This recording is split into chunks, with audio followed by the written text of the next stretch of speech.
Vicente de Paúl amó y sirvió a Cristo y a los pobres, con la proverbio fuerza de sus brazos y el sudor de su frente. Este amor, esta caridad gradualmente lo transformó de un joven talentoso, ambicioso, egoísta y cura mediocre a una figura extraordinaria en su propia era, y alguien quien siempre ha sido recordado en la historia como el apóstol de la caridad. Un santo que, como brillante organizador de recursos y personas, pudo hacer de este un mundo mejor, haciendo bien y haciéndolo mejor. Cuando descubrimos al muy humano Vicente de Paúl en sus propios términos, también encontramos a un Vicente que es el ejemplo apropiado y eterno para todos, un santo para todos. El contexto entero de Francia en el siglo XVII es absolutamente esencial para comprender el desarrollo personal de Vicente, así como el desarrollo de sus labores. Francia estaba siendo destruida por todo tipo de guerras, ya fueran guerras extranjeras o civiles. Durante toda la vida de San Vicente no hubo casi ningún año en el que Francia no estuviera peleando una guerra en alguna parte. La mayoría del resto de la Europa católica ya había pasado exitosamente por las reformas del Concilio de Trento. Francia fue el último país católico de importancia en hacer esto, debido a sus luchas políticas. Cuando finalmente, a principios del siglo XVII, se dedicaba a la reforma eclesiástica, Vicente es la persona ideal en el momento ideal y se convierte durante su vida, así como para la historia, en símbolo de la reforma exitosa de la Iglesia en Francia. El nuevo rey Borbón, Enrique IV, estaba decidido a que Francia se transformara en un reino unido, liderado por un rey poderoso y capaz de desempeñarse a los asuntos europeos y mundiales. Enrique de Navarra decidió que necesitaba convertirse al catolicismo para poder ganarse a su pueblo. Mucha gente opina que nunca fue fiel al protestantismo, pero iba a ser acusado de hipocresía si simplemente se cambiaba y se convertía. Su conversión marcó un cambio en el rumbo de las guerras y por fin comenzó una era de reconstrucción, y el pueblo apoyó sus esfuerzos. Es difícil de creer, pero cuando él muere, en 1610, Enrique era uno de los reyes más populares de Francia de todos los tiempos. Estas filosofías de un rey, una ley, una fe, fueron seguidas por su hijo Luis XIII y su ministro cardenal Richelieu, y luego por su regenta Ana de Austria y el ministro cardenal Mazarin, hasta llegar a la cima de su esplendor bajo el rey Sol Luis XIV, que famosamente declaró «L'État c'est moi», «Yo soy el Estado». En este sistema, la Iglesia era el Estado y el Estado era la Iglesia. La gente creía en el derecho divino de los reyes. La gente creía que el rey personificaba al Estado y a la Iglesia. Vicente tenía un gran respeto por el rey, pues el rey era el símbolo personal de Francia y la Iglesia de Francia.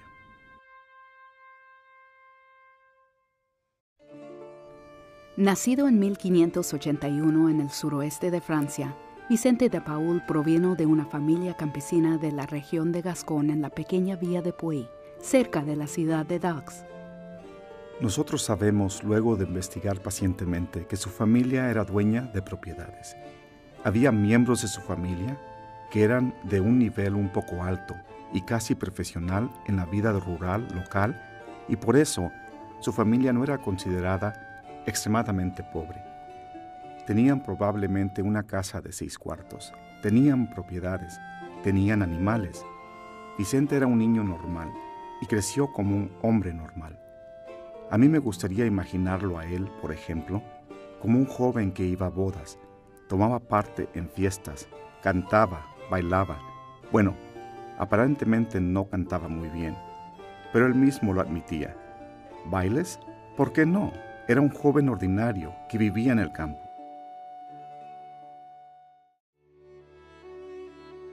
Los padres de Vicente tenían grandes esperanzas para él y sus hermanos, aunque la única oportunidad de movilidad social y económica era por medio de la Iglesia.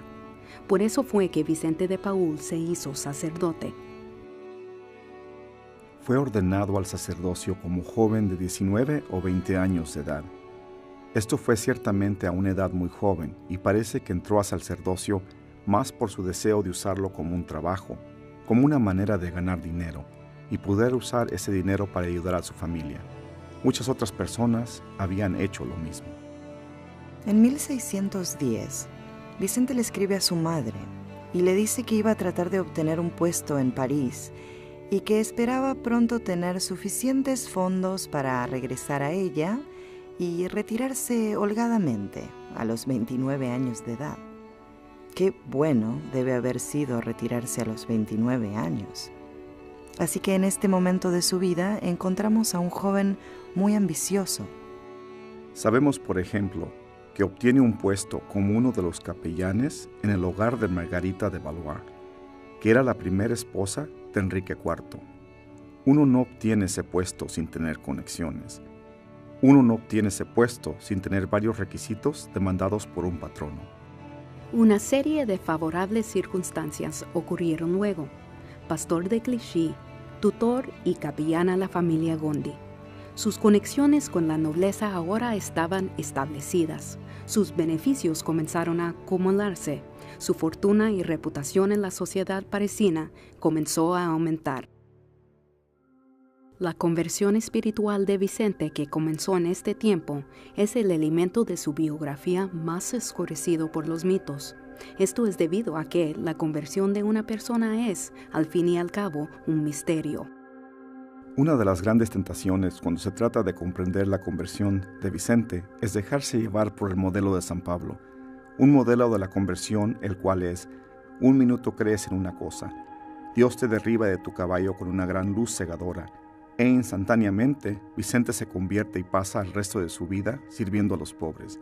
Su conversión fue un proceso lento que tomó toda su vida.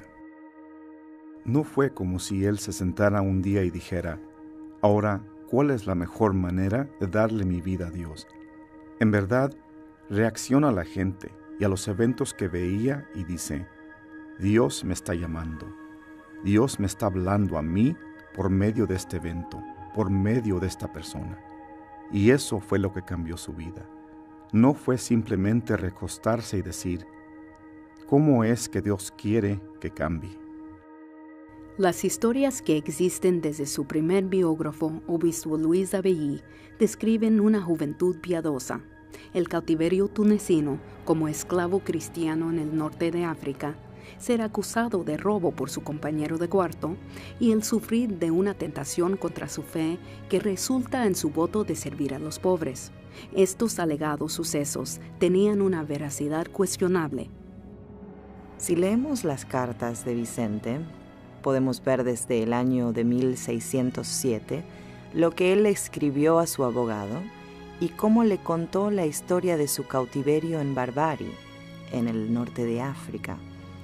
Y si leen la historia, se puede pensar que es una aventura maravillosa o una gran mentira. Eso no lo sabemos. Sí sabemos que hacia el fin de sus días, él recibió una carta del sobrino del abogado que estaba gozoso de contarle a Vicente que había encontrado estas dos cartas que Vicente había escrito a su tío, y Vicente escribió y le dijo: envíame esas cartas. Desde el momento en que Vicente escribió estas cartas, en 1607, hasta que él escribió pidiéndole por ellas, en francés las llama ces maudites lettres, estas malditas cartas, él nunca habló acerca de este episodio de cautiverio.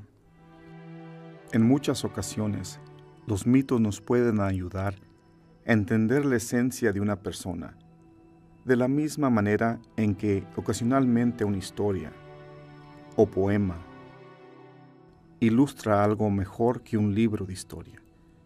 Y por eso, a veces, el mito que es creado alrededor de una persona en realidad expresa muy bien un aspecto de su personalidad, aunque no estemos seguros si el evento ocurrió o no. Las diferencias entre el Vicente mítico y el Vicente histórico esencialmente provienen de una perspectiva sobre Vicente de Paúl, que ha sido formado solo desde los momentos que precedieron su muerte. Luego de su muerte, por personas que están convencidas de su santidad, porque escucharon sus palabras, porque habían visto sus actos. Ellos estaban completamente convencidos que eventualmente la Iglesia iba a reconocer esa santidad con la canonización, y por eso mucha de la temprana historia de Vicente se había ya perdido. Por lo extenso de su vida y mientras retrocedían para tratar de recuperarla, fue que encontraron esas lagunas. Las llenaron ellos con esta proyección de santidad. Vicente creció en su santidad de principio a fin y cuando se proyecta en retroceso, se pierde la esencia de cómo en realidad él se convirtió en un santo.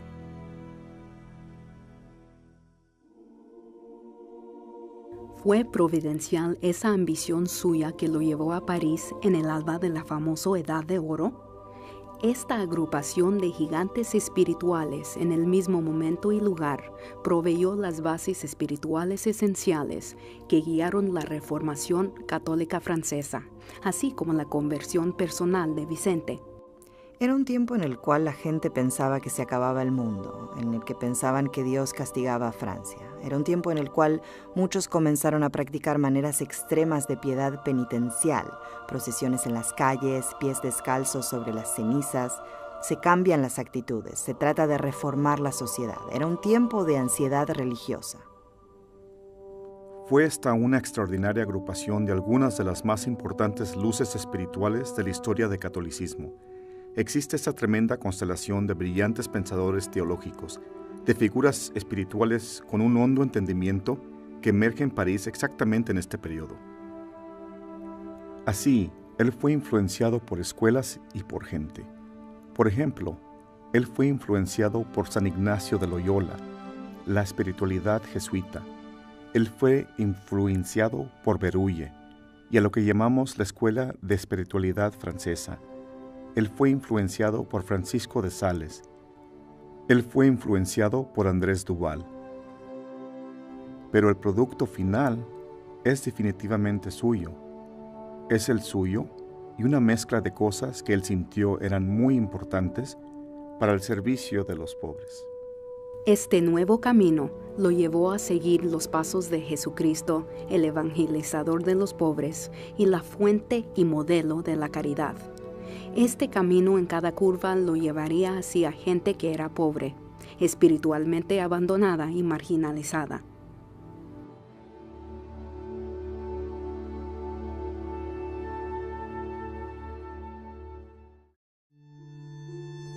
Yo no puedo pensar en una familia noble del siglo XVII en Francia más representativa que los Gondis. Son de la más alta nobleza, solo un nivel por debajo de la familia real. Monsieur de Gondi es general de los galeones franceses y por eso está ausente la mayoría del tiempo. En realidad, Madama de Gondi es esencialmente la cabeza de la familia. Ellos estaban buscando una persona que se encargara de educar a sus niños. Querían un cura. Por eso, Vicente se fue a vivir con la familia de Gondi como uno de los miembros de ese hogar. Vicente estaba encargado de la educación en vez de hacerlo él mismo. Y en sí, uno no confía a sus niños, especialmente 3 hijos varones, uno de los cuales era el heredero, uno que se iba a ser enviado a la iglesia y uno que sobraba, como se decía.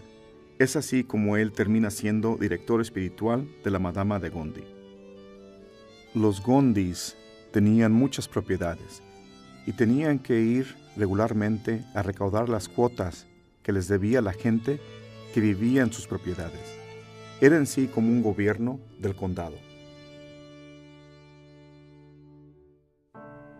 Y así cuando Vicente de Paúl y la Madama de Gondi y su hogar entero viajaban de pueblo a pueblo, de villa a villa, en las estancias de los Gondi, ellos eran testigos del abandono espiritual de la gente del campo, gente que no era adecuadamente servida por la parroquia, por su cura. No eran bien atendidos en términos de la iglesia, no era capaz de darles los sacramentos que necesitaban para su vida de fe. Se sabe de aquel fatídico día de enero de 1617. Madama de Gondi se acerca a Vicente y le pregunta lo que yo siempre he llamado la pregunta vicentina: ¿qué hay que hacer? Y a lo que ella se refería era: ¿qué debo yo hacer? ¿Qué debemos hacer nosotros acerca de lo que estamos viendo aquí? Ella es también muy importante para Vicente, porque es ella la que le pide a él escuchar la confesión de un campesino que moría y a quien ella consideraba uno de los hombres más apreciados de sus estancias. El campesino le dice a ella: «Madama, sin esta confesión, yo me hubiera perdido». Y Madama de Gondi dijo: «Oye, ¿qué debemos hacer en un caso como este? Seguro que habrá otras personas en mis tierras que están en una situación similar. ¿Por qué no predicas acerca de eso?».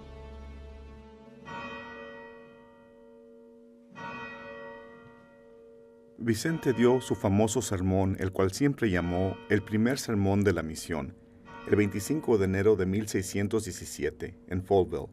Predicó acerca de la necesidad de hacer una buena confesión general, en sí una confesión de la vida entera de uno, desde lo más viejo posible, y el sermón lo dio en el día de la fiesta de la conversión de San Pablo. Como él decía: «Dios bendice mis palabras». La gente comenzó a asistir a confesión en números tan grandes que él tomó días para oír a todos los que querían confesarse.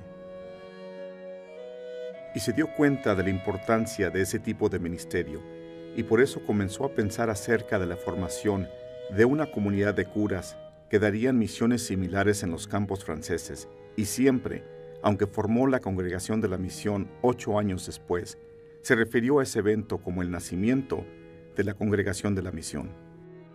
Su misión siempre sería algo más que palabras predicadas de un púlpito seguro y elevado. Ahora estaría basada en sus palabras hechas elocuentes por medio de la acción resoluta, de cuando y donde hubieran más necesitados, en fin, por medio de la caridad efectiva. Tenemos el evento de Folleville en enero de 1617, y entonces en agosto de ese mismo año tenemos el evento de Vicente en Chatillon. Esos son los aspectos centrales de todo aquello que está por ocurrir. A eso es a lo que todo se dirige y son el punto de los cuales todo se desarrolla. Viviendo entre los ricos, Vicente, que ya se había convertido casi en una persona rica, se da cuenta que aquí no era donde Dios lo estaba llamando a servir. Y luego de unos meses Vicente se escapó, literalmente se escapa de la familia de Gondi para ir a Chatillon, una parroquia en el sudeste de Francia, tras seguir los consejos de Bérulle, el cual había sido uno de sus mentores. Y él acepta la parroquia. Se marchó sin decir adiós, algo que nos revela mucho acerca de la dificultad que él sentía emocionalmente de separarse de los Gondis. Ahora, los expertos piensan que quizás esto le remordía la conciencia, vivir en el lujo mientras los pobres sufrían tanto. Aquí es cuando Vicente piensa que él no era tan perfecto, porque lo que él hacía no era exactamente apto para un hombre de su posición en esos tiempos, ya que él era el tutor de la familia Gondi. Vicente tenía un lado escondido. Yo creo que él mismo aceptó eso una y otra vez, y no era eso un falso sentido de humildad. Vicente mismo habló acerca de sus debilidades. Tenía ratos de mal humor, pasaba días sin hablar, y Vicente mismo dijo que se retiraba y le pedía a Dios que lo liberara de su enfado, de su temperamento irritable. También era colérico, tenía un temperamento brusco. Vicente era un gascón, y la gente gascona era muy efervescente, digamos. Y sí, tenían un temperamento brusco, y Vicente se la pasaba disculpándose por sus faltas. Y sí, se convirtió en un hombre muy humilde, pero eso le causó un gran costo personal. Y yo pienso que Vicente mismo lo sabía bien y frecuentemente supo el precio de conseguir esas virtudes y la constante batalla para mantenerse fiel a esas virtudes hasta el fin de sus días.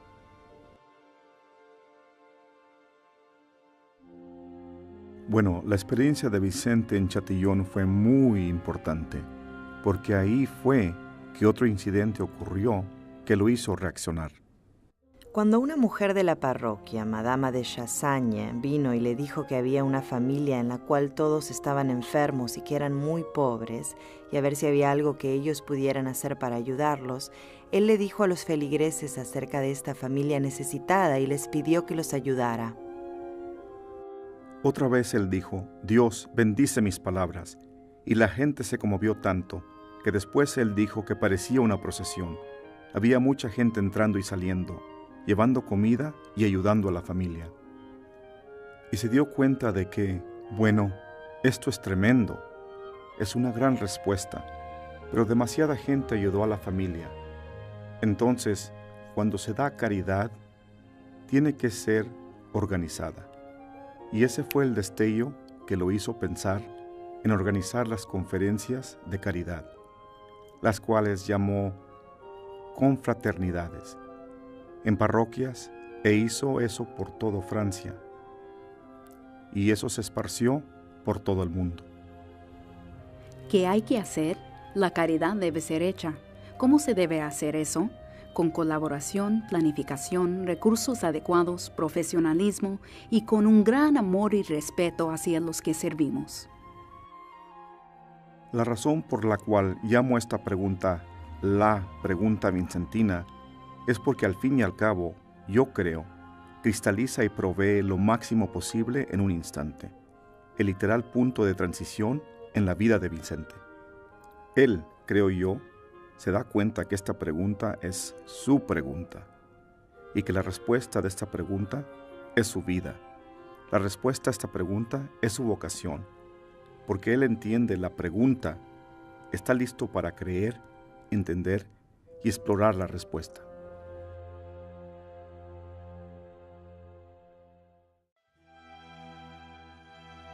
Luego que Vicente había estado un corto tiempo en Chatillon, Madama de Gondi le rogó que regresara. No solo le rogó ella, sino que hizo que su esposo también la rogara. Hizo que el cardenal de Berulle intercediera por ella. Y Vicente, luego de mucha consideración, regresó a la familia de Gondi, pero solo con la condición que cada vez que él diera una misión en las estancias de Gondi, que en esa época consistía de aproximadamente 5.000 campesinos, se le permitiera fundar una confraternidad de caridad. Así tendría dos aspectos, el cuidado espiritual y el cuidado material de las personas pobres. El periodo entre 1617 y 1625 es absolutamente esencial. Vicente toma 8 años en figurar cómo institucionalizar esa misión, y él hace eso en las tierras de los Gondi, en sus parroquias y las parroquias por las cuales ellos son responsables. Se da cuenta que para que él y los suyos puedan hacer lo que hizo Cristo, tendrán que convertirse más como Cristo, el cual fue revelado como el evangelizador de los pobres y la fuente y modelo de la caridad. Él se indignó cuando vio cierta gente que era tan pobre y tan desventajada que él decía que ni parecían humanos. Dijo: pero volteas la medalla y verás por la luz de fe que verás el Hijo de Dios que escogió ser pobre. Está presente aquí en esta gente pobre. Así es que él tenía no solo un gran amor por los pobres, sino también un gran amor por toda la gente, porque todos eran seres humanos, eran sus hermanos y sus hermanas, y quería que ellos ejercieran lo mejor posible sus propios papeles dentro de la iglesia. Vicente siempre le urgía a la gente que tratara de descubrir qué era lo que Dios concretamente les pedía hoy y preguntarse: Señor, ¿qué quieres tú que yo haga hoy? ¿Cómo quieres que yo responda? ¿Cómo quieres que ame hoy? ¿Cómo les hablo a los que quieres que le hable? Uno de sus dichos era: ¿qué haría el Hijo de Dios en esta ocasión? Para que la oración se habitara en él, digamos, siendo siempre una oración asociada con el servicio. Eso era misión y caridad, cuerpo y alma, espiritualidad y acción. Él decía que había una espiritualidad misionera y que cada misionero debía tener 5 virtudes características: sencillez, humildad, gentileza, mortificación y fervor. Cuando hablamos de esas virtudes sobre las cuales Vicente habla, lo que yo creo, lo que tenemos que hacer es reinterpretarlas. Vicente habla sobre ellas en el idioma del siglo XVII, en un lenguaje que no creo puede ayudarnos a entender sin hacer primero una reinterpretación para el siglo XXI. Yo convierto esas virtudes en valores. Entonces, por ejemplo, yo diría que la virtud de Vicente de sencillez sería ahora ciertamente el valor de la honestidad. Fervor sería ahora el valor del trabajador incansable. Ser dóciles sería ahora el valor de ser accesible. Ser humilde se traduce a ser razonable. La virtud de Vicente de ser mortificado la convierto al valor de ser autodisciplinado.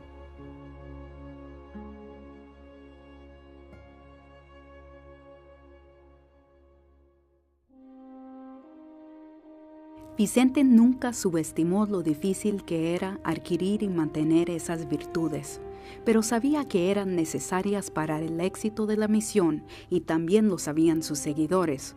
Como él dijo en una ocasión, Dios te pide primero tu corazón y solo entonces tu trabajo. Él vio que cambios eran necesarios, pero ¿dónde y cómo empezar? ¿Hacia qué resultado final? ¿Con qué recursos y con la ayuda de quién? Vicente creía que Dios tenía un plan, y es importante para nosotros tratar de discernir ese plan. Y él se dio cuenta que esto tomaría tiempo. Tomaría tiempo escuchar a las personas, escuchar los eventos, dialogar entre ellos. Una de sus famosas frases era: la gracia tiene sus momentos. Y no nos debemos parar en los talones de la providencia. Nosotros no debemos apurar la providencia. Debemos tomar nuestro tiempo para llegar a esas decisiones, pero una vez tomadas, debemos movernos hacia adelante firmemente. Vicente, por supuesto, creía claramente en la divina providencia y que nuestro papel en la vida era cumplir con los deseos de Dios y que Dios nos presentaría su deseo para nosotros en cada momento de nuestra vida. Él tiene un bello dicho: no hay mejor manera de asegurar nuestra eterna felicidad que vivir y morir en el servicio a los pobres, en los brazos de la providencia, renunciándonos nosotros mismos para así ponernos en Jesucristo. En verdad, él creía profundamente en la providencia. ¿Qué hay que hacer? La Iglesia debe ser renovada y reformada. Fundada en París en abril de 1625, con una generosa donación otorgada por Monsieur y Madame de Gondi, la Congregación de la Misión, una comunidad de sacerdotes y hermanos que seguían a Cristo, evangelizaban y servían a los pobres, sería la contribución más importante de Vicente a la reformación de la Iglesia Católica Francesa. Si uno observa todas las actividades de Vicente como reformador de la Iglesia, todas están institucionalizadas en la Congregación de la Misión. La misión es la reforma, parroquia por parroquia, de la Iglesia, y no puedes reformar la parroquia sin reformar el sacerdote. El clérigo en los tiempos de San Vicente era muy deficientemente instruido. Vicente dice que algunos de ellos no sabían la fórmula para la absolución en la confesión. Tenían que leerla de un pedazo de papel y cometían todo tipo de errores celebrando la misa. Era así porque no había una manera consistente de formar sacerdotes. No había seminarios en esos tiempos en Francia, y él decidió que había que hacer algo para reformar al clérigo. Él no estaba solo en este sentir. Él le dijo a sus cohermanos en una ocasión que algunos de los obispos habían tenido una reunión y cada uno de ellos se quejaba acerca de la vida de los clérigos en sus diócesis. Uno de ellos dijo: de todos los sacerdotes en mi diócesis, ni uno es sobrio o casto. Ahora, esto es probablemente una exageración, pero nos da una idea de esas dificultades. Yo pienso que seríamos ignorantes en creer que todos querían a Vicente. Yo creo que es claro que no todos apreciaban las actividades de Vicente y la influencia de Vicente, porque era, en gran parte, a costa de ellos. En 1625, cuando la Congregación de la Misión fue fundada, eran Vicente y otros 5 curas. Para 1627, cuando solo hay un puñado de sacerdotes, Vicente pide el reconocimiento legal del rey para que la misión de la Congregación de la Misión se extienda fuera de las tierras de los Gondi al resto del reino. A la misma vez, Vicente ya está escribiendo al Papa para obtener validación para la Congregación de la Misión por la Iglesia entera, porque la visión de Vicente es para que esta misión no exista solo en las tierras de los Gondis, no está solo en la arquidiócesis de París, no está solo en el reino de Francia. Esta es la misión de la Iglesia. Su visión para el ámbito de la misión que se esparcía de las tierras de los Gondi a la arquidiócesis de París, a toda Francia y más allá, sería confirmada por las acciones de la divina providencia.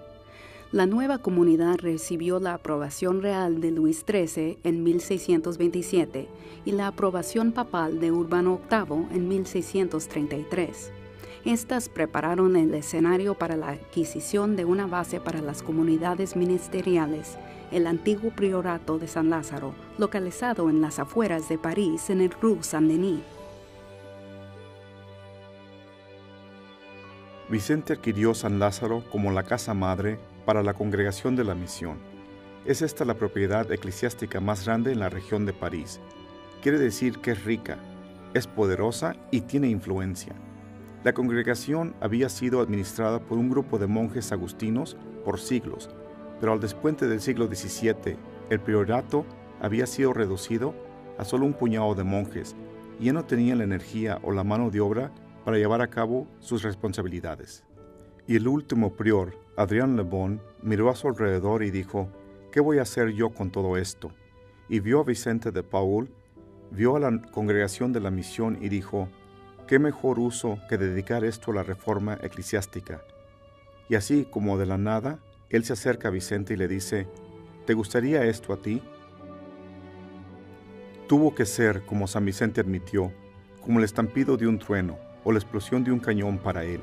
Estaba aturdido por el hecho de que iba a poder tener este gran pedazo de propiedad, con todo lo que eso conllevaba, las casas, los edificios, las granjas, los molinos, y así por el estilo, y él dijo: no se puede hacer. Pero eventualmente algunos de sus amigos dijeron: oye, esta es una gran oportunidad.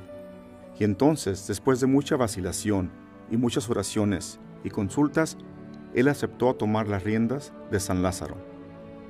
Yo pienso que la adquisición de San Lázaro como la casa madre de la Congregación de la Misión es un paso muy, pero muy crucial. Y aunque Vicente se resistió al principio, creo que al fin se percató de que en su inmensidad, en su riqueza, en su poder, en sus derechos, en sus responsabilidades, le daría a él y a la Congregación de la Misión la plataforma sobre la cual podrían crecer. Esto transformó a la congregación de una pequeña banda de hermanos que dejaban la llave bajo el tapete o se la daban a sus vecinos y salían o iban a predicar y regresaban en una congregación religiosa completamente desarrollada.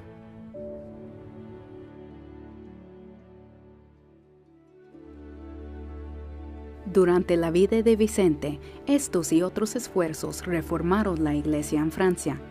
Esta, al momento de la muerte de Vicente en 1660, era muy diferente a la Iglesia que existió a principios de siglo cuando él había sido ordenado.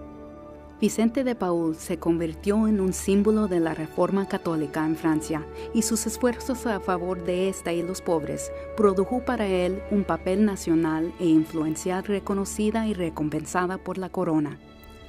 Él creía en los derechos divinos de los reyes. Él era un hombre de sus tiempos, la monarquía absoluta del siglo XVII. Él era siempre respetuoso del papel de los ricos y poderosos, hasta en aquellos momentos cuando trabajaba por los derechos de las personas pobres, y eso se ve reflejado en sus cartas. Vicente de Paúl fue notable por su aceptación de la autoridad. Él fue también notable por sus llamados a estas para que cumplieran con sus responsabilidades. El incumplimiento por un rey o miembro de la nobleza, por el papa, obispo o sacerdote, sería últimamente juzgado por Dios, recompensado o castigado de manera apropiada con consecuencias para toda la eternidad, obteniendo Vicente influencia en esas autoridades. La comodidad que tenía Vicente con la autoridad le dio el poder para asegurarse que fuera usado al servicio de una fe compartida, el buen común y más que todo con los pobres. ¿Qué hay que hacer? La gente que es pobre y abandonada debe ser servida cuando quiera y donde quiera se encuentre.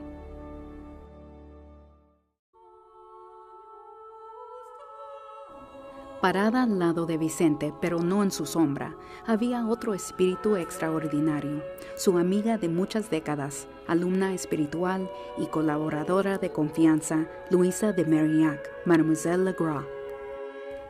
Yo creo que para poder conocer a Vicente de Paúl completamente, uno también tiene que conocer a Luisa de Marillac, con quien él trabajó muy de cerca por 35 años. Luisa proviene de una familia de muchos recursos, pero ella tuvo una niñez muy triste. Ella era ilegítima. Nunca conoció a su madre, su padre se volvió a casar y su madrastra nunca la aceptó. Así que ella nunca sintió el calor de una vida de familia. Ella fue criada en el convento real dominico de Poissy. Ella crece y se acerca el tiempo en que ella tiene que tomar una decisión con su vida y se siente atraída al claustro.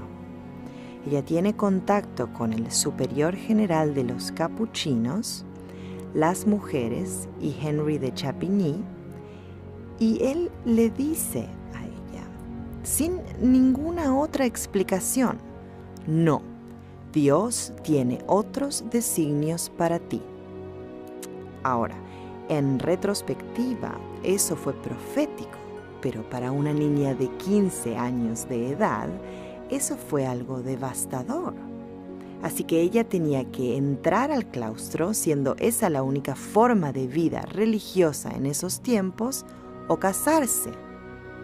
Su esposo, Antonio Legras, era un secretario de la reina madre, María de Medici.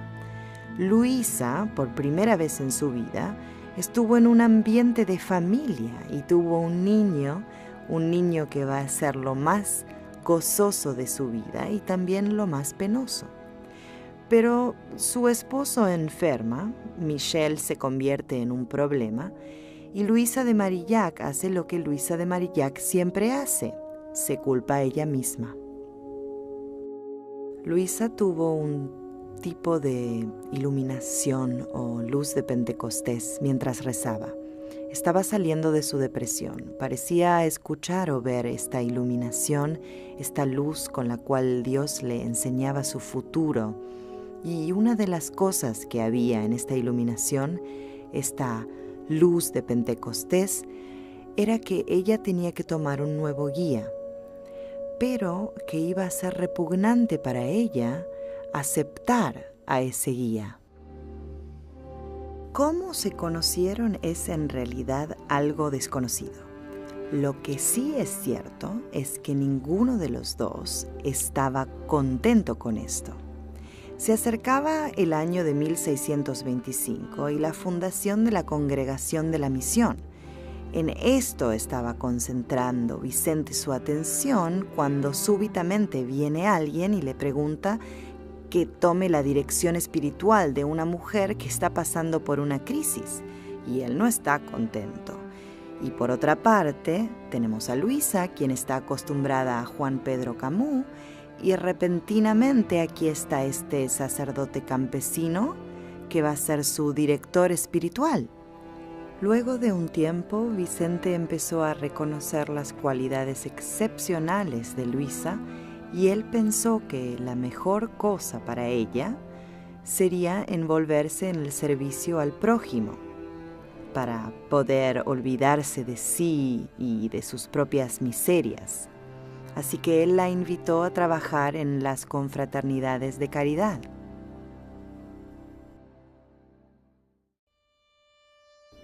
En una era en que se asumía que las mujeres eran débiles, si no hasta inferiores a los hombres, y que ponía estrictas limitaciones a sus papeles públicos, Vicente, junto con Luisa y otro número de simpatizantes y devotas mujeres, promovieron muchos papeles nuevos de liderazgo y servicio por medio de las Damas de la Caridad, y más importantemente, por medio de las Hermanas de la Caridad.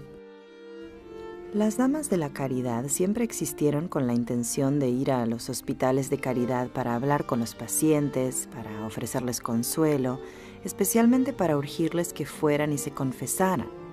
Mucha gente en los hospitales en esos días se iba a morir. Estos no eran hospitales en los cuales uno se recuperaba. Uno no iba a ponerse mejor. Así que para esos católicos devotos, asegurarse que estas personas se confesaran y recibieran la absolución era extremadamente importante, y esa era la misión real de las Damas de la Caridad. Aunque las Damas de la Caridad proveían a las mujeres nobles una manera de expresar su liderazgo por medio de la caridad, las Hijas de la Caridad representaron una forma radical de vida consagrada para las mujeres solteras en la Iglesia Católica. Una que no estaba limitada a lo que se podía hacer sin peligro y cómodamente por monjas élites escondidas tras las paredes del claustro. En vez de eso, ellas encontraban su claustro en las calles mientras recibían a las jóvenes del campo que querían servir a los pobres y a los enfermos de cualquier manera que fuera necesario. La vida religiosa no era únicamente claustro, era también la riqueza. Estaba antes restringida a los ricos, a aquellos que podían dar dádivas sustanciales, así que ellas habían creado algo que no requería eso y atrajeron a un nuevo grupo de personas a la vida religiosa que nunca hubieran tenido acceso a eso anteriormente. Luisa de Marillac dijo: nos atrevemos a esperar por algo como eso. Y ella sí se atrevió. Todas ellas se atrevieron. Margarita Nassau era una pequeña niña campesina de la villa de Suresnes y oyó acerca de Vicente y había visto las obras de la confraternidad, probablemente en su propia parroquia. Así que ella fue a ver a Vicente y le preguntó si podía ser una de esas voluntarias. Y Vicente se maravilló con ella y la consideró como la primera hija de la caridad. Desafortunadamente, Margarita murió de la plaga del 1632 antes que la Compañía de las Hijas de la Caridad fuera actualmente fundada. Vicente de Paúl dijo: bueno, si vamos a institucionalizar la caridad y hacerla profesional y mantenerla humana, necesitamos un núcleo de gente que se pueda dedicarse a eso. Y el 29 de noviembre de 1633, este pequeño grupo, quizás 4 de estas voluntarias, se juntaron con Luisa y fue esa la fundación de las Hijas de la Caridad. Luisa escogió un lema bíblico para su comunidad de la segunda carta de Corintios: Caritas Christi urget nos. A eso, ella añadió una importante revisión: la caridad de Jesucristo crucificado nos urge. El servicio no solo como respuesta a las necesidades de hermanas y hermanos en Cristo, sino como servicio urgente en respuesta al sufrimiento de hermanas y hermanos en Cristo. Así que al principio del siglo XVII el tema dominante es la piedad penitencial, con la caridad ocurriendo también, pero la penitencia se torna menos importante, más internalizada en un tipo de autodisciplina, y el servicio caritativo exterior a otros se convierte en el modelo dominante. Algo de esto es también la transformación de las guerras, de la religión a las guerras de fronde, a un tipo diferente de guerra civil, una guerra civil que está acompañada por un nuevo tipo de pobreza, un nuevo tipo de destrucción, lo que hace que el servicio caritativo sea extremadamente necesario.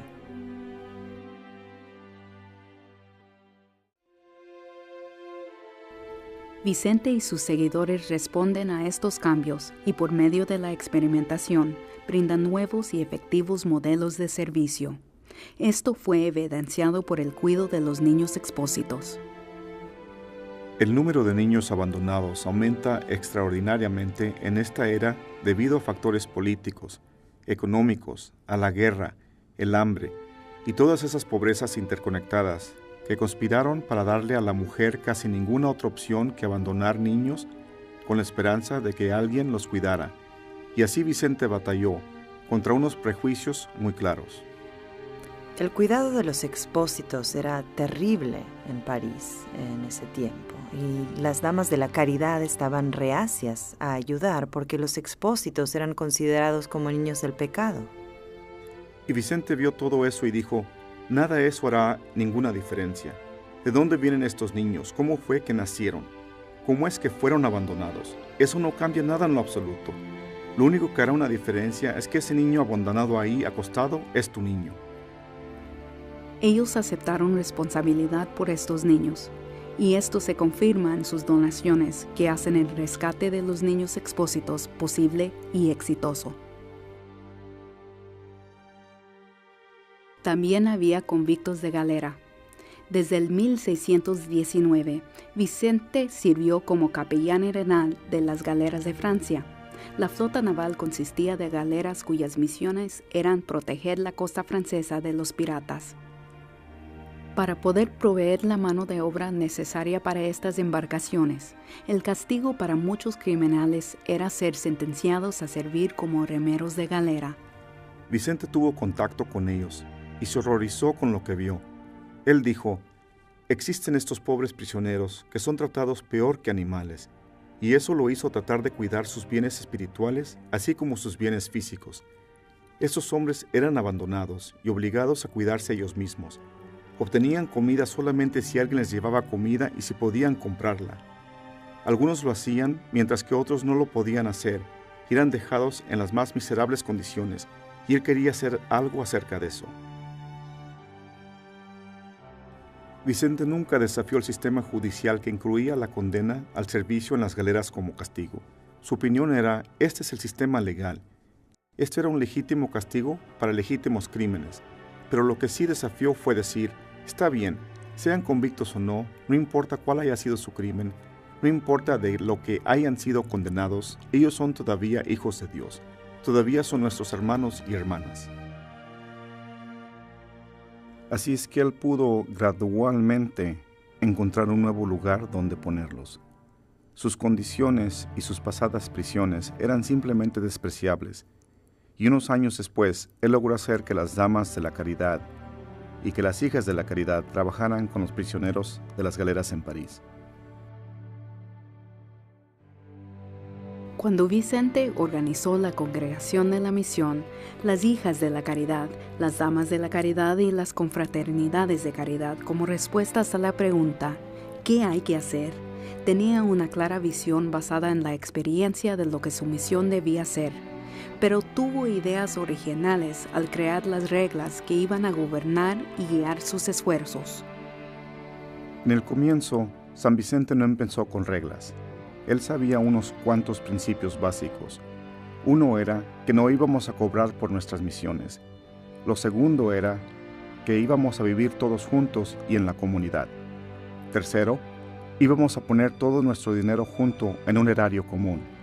Cuarto, hacer tiempo para la oración. Cosas así, cosas simples. Él eventualmente las juntó en una serie corta de reglas. Él no las escribió para luego obligarlos a que las vivieran. Él hizo que ellos las vivieran primero y luego las escribieron.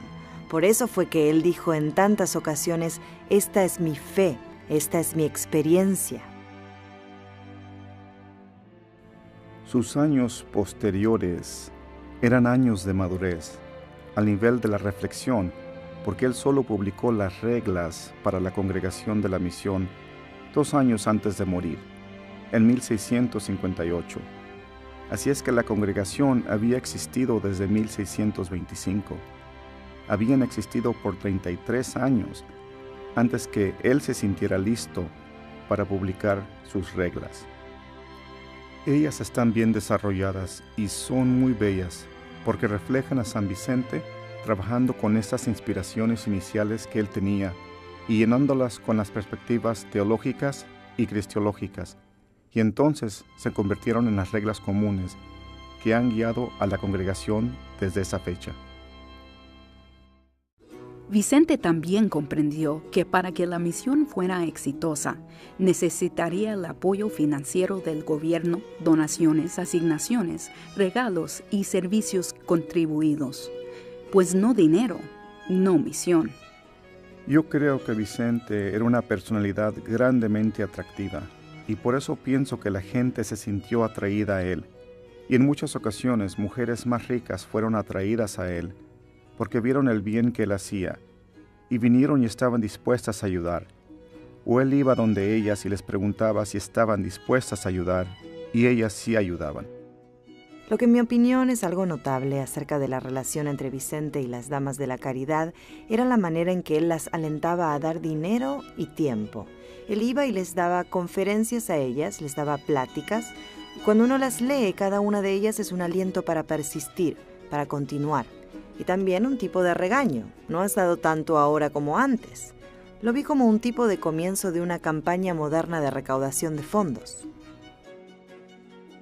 El ingenio de Vicente fue a nivel de cómo hacemos funcionar esto, cómo hacemos esto efectivo. Yo muchas veces lo describo a él como el clásico director ejecutivo, pero también lo describiría como el clásico director de información, director de comunicación, director de operaciones. Vicente era bueno con todas esas habilidades ejecutivas, porque tomó esos talentos naturales y los puso al servicio de la misión. Una misión que era más grande que él, una misión con una importancia trascendental.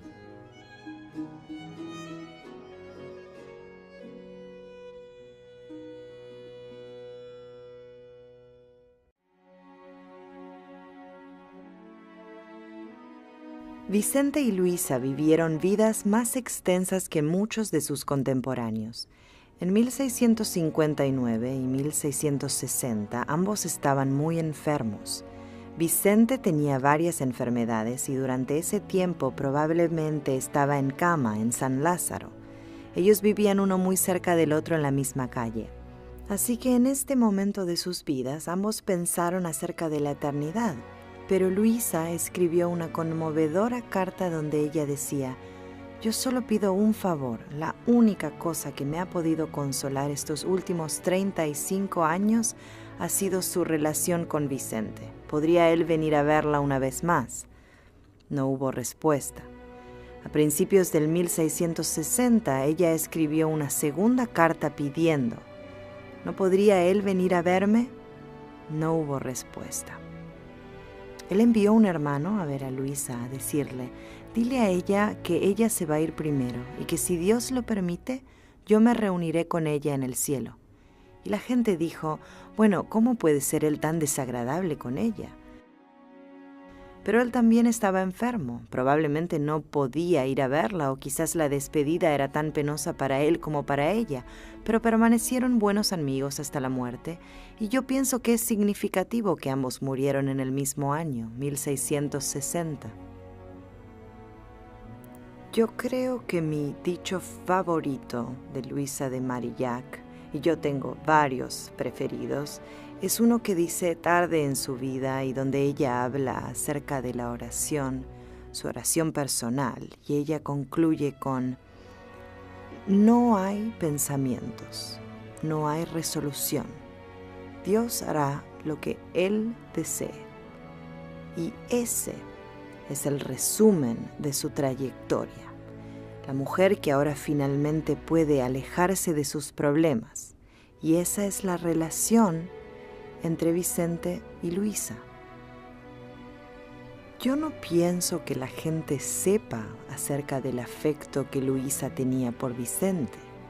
Nosotros escuchamos lo mucho que Vicente hizo por Luisa, pero ella era un alma gemela con la de Vicente. Eran ambos pioneros de la caridad, trabajaron muy estrechamente y pudieron haberse sentido atraídos. Pero en vez de eso, unidos, sus esfuerzos se dirigieron hacia afuera, hacia Dios y hacia los pobres. Luisa murió el 15 de marzo de 1660. En julio, Vicente se sintió suficientemente bien para hablarles a las hijas.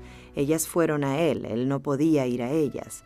Él dijo que en los 35 años que yo la he conocido a ella, yo nunca he visto ni una sola marca de imperfección en ella.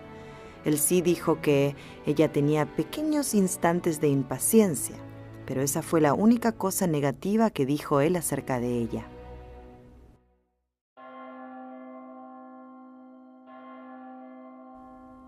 En la mañana del 27 de septiembre de 1660, luego de un largo periodo de mala salud, el anciano Vicente de Paúl murió pacíficamente en su cuarto en San Lázaro, rodeado por miembros de su comunidad. Fue enterrado el próximo día en una cripta de la capilla de la comunidad. Los últimos momentos de San Vicente afortunadamente han sido preservados para nosotros por uno de sus cohermanos que mantuvo un diario. En el momento final tenían un fuego en su recámara y él estaba sentado y completamente vestido y rodeado por sus cohermanos que le pidieron su bendición, pero él finalmente estaba cansado y dijo: «Esto es suficiente», y ellos simplemente lo dejaron solo. Le ayudaron con sus oraciones y él murió. El cohermano dijo: «Eso fue como cuando se sopla una vela». Los que rodearon al moribundo Vicente y los muchos que escucharon la noticia de su muerte estaban convencidos que llevaban luto por un santo. Su reputación de santo se le confirió basado en lo que se había escuchado a él decir, lo que habían visto a él hacer, con resultados extraordinarios que cambiaron al mundo, haciéndolo uno mejor.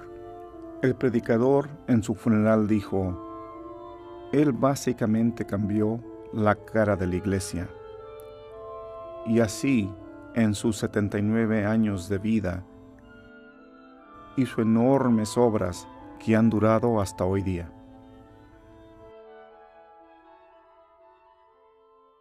Cuando Vicente muere el 27 de septiembre de 1660, todos sus seguidores, todos los que lo conocieron, estaban convencidos que era él un santo.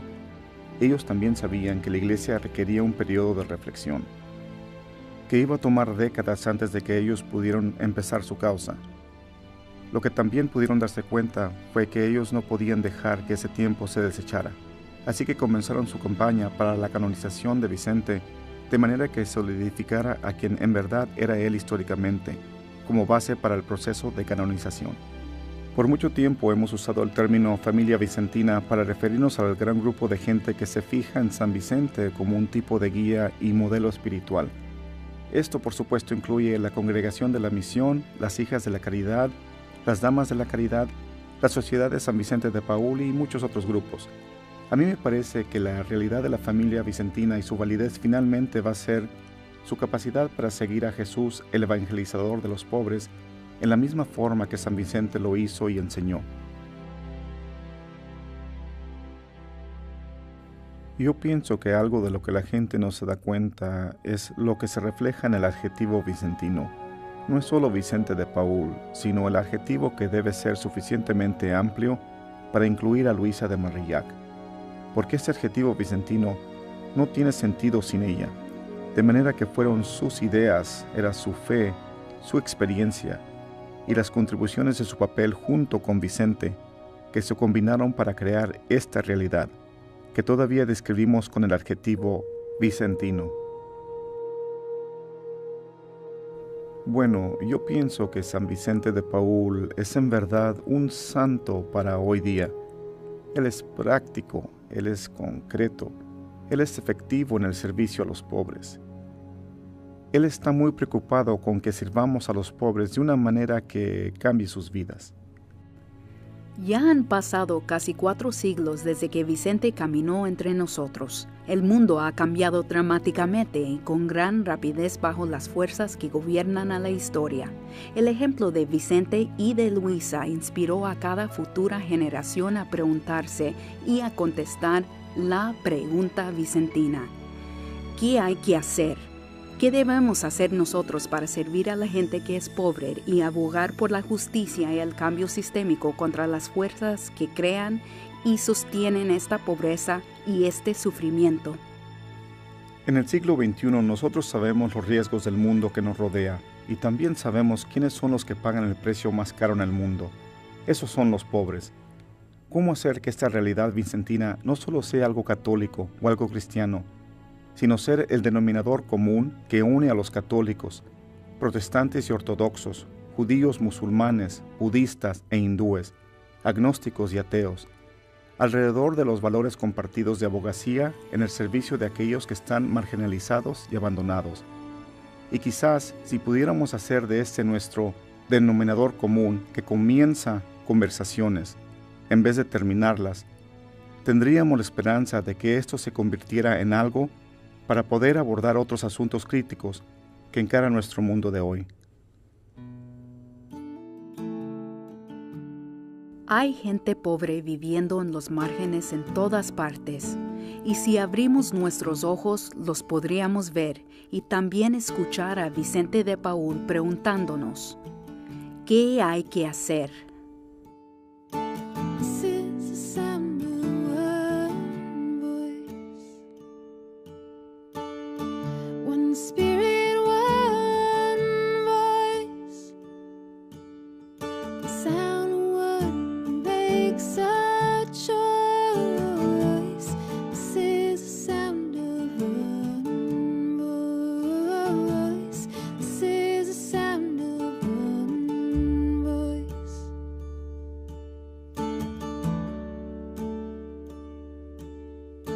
This is the sound of voices too. The sound